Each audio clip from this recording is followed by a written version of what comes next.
Definitely different than the team they were last year. They've competed in every Big 12 game, much like we have this year, and they're going to be a challenging opponent. What's made them better this year than they were? Schematically, I think the things they do on defense are a lot better than last year. They mix things up more than they used to, and they definitely got some guys that can make some plays.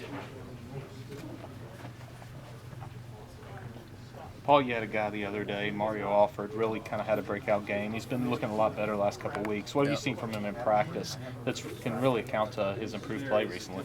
And we've always known when Mario got here that he could run, and he could run pretty fast. So we want him in the ball, and it's just good that we've been getting more involved, and just got to keep getting that guy that rock because he can run with it. Kansas primarily would like to stop the run first. Is this a game where you could see yourself throwing a little bit more than maybe in games past? I hope so. I always like to throw the ball, and as an offense, we like to sling it. So we're gonna be ready. Whatever they give us, we're gonna take it, and we're hoping to score a lot of points.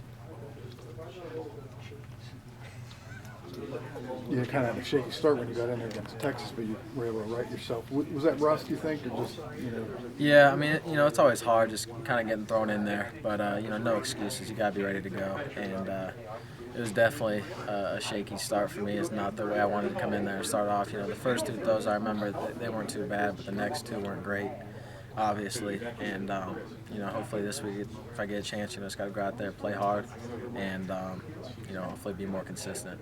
when you saw on film that little middle screen you threw to Sims, did that just make you sick? If he catches that, it might change the whole game.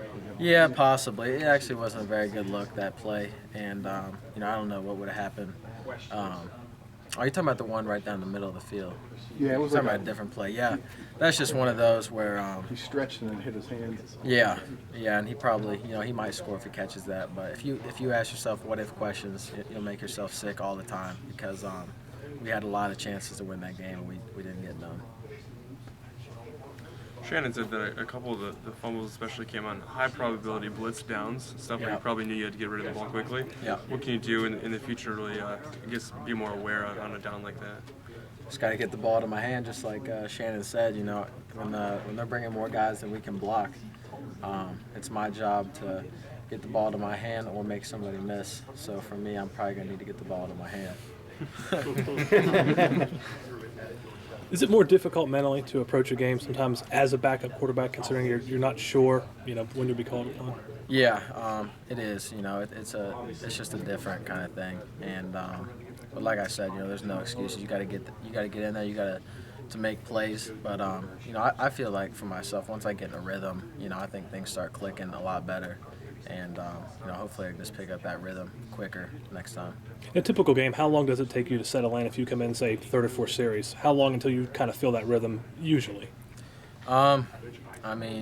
Really it just depends on what happens when you first get in there. When I came in, we had, I can't remember, I think we went 3 and out, then a fumble, then another 3 and out. And once we got the next drive, we got a couple first downs, started getting a few completions.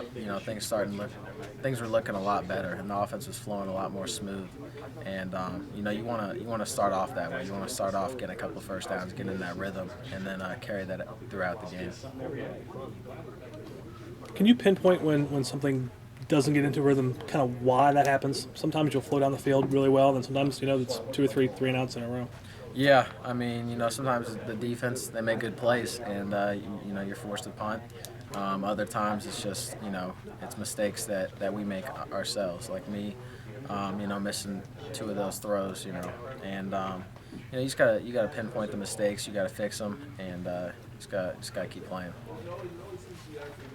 Logan said he was a little nervous on the sideline and realized he was kind of the emergency option there. Yeah. What have you seen from him? Do you think he's capable of, making things take a little bit if he gets in there? I think so. Logan, he's an athletic guy. He can sling it, and I think if he ever got the chance, I think he'd do fine. That Texas D-line was really disruptive. You think you've seen the best? You know what I'm saying? Like, that might be the best you'll see. Yeah, possibly. They definitely had some guys that were getting after us, and obviously we didn't get the job done. But yeah, they definitely had some cats.